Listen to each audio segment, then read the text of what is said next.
देखते हैं।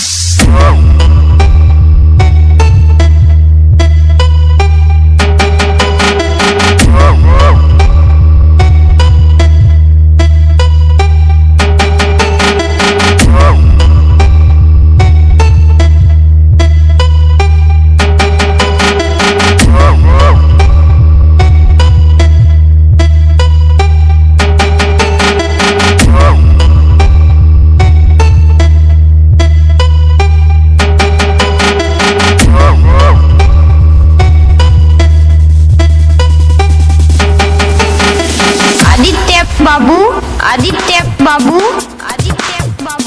गोरखपुर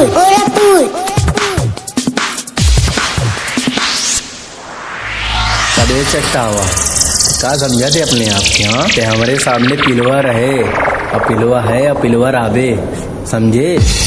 ज्यादा टीवी ना करा कर ते जो झुंझुना बजावा थे ना वो मोरे घरे के छोट लड़कन बजावा थे समझे। चल निकल।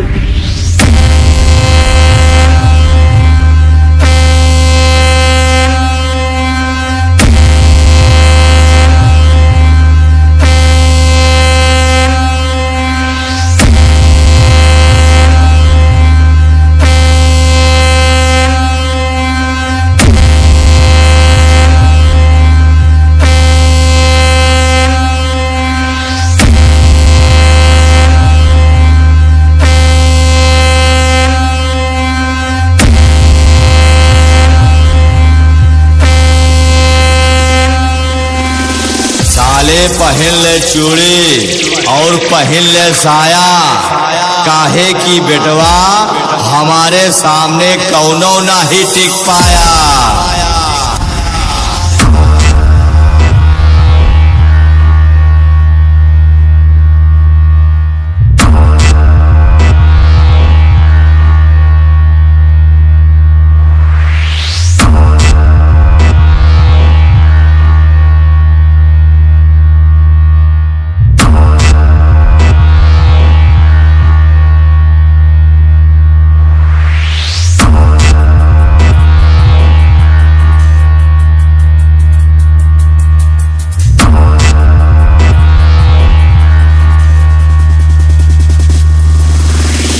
आदित्य बाबू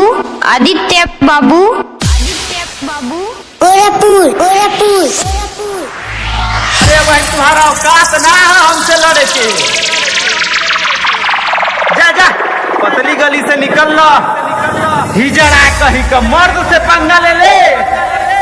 अरे भाई हमारे सामने तू बच्चा हवा और बच्चा कबो बाप से पंगा ना लेला।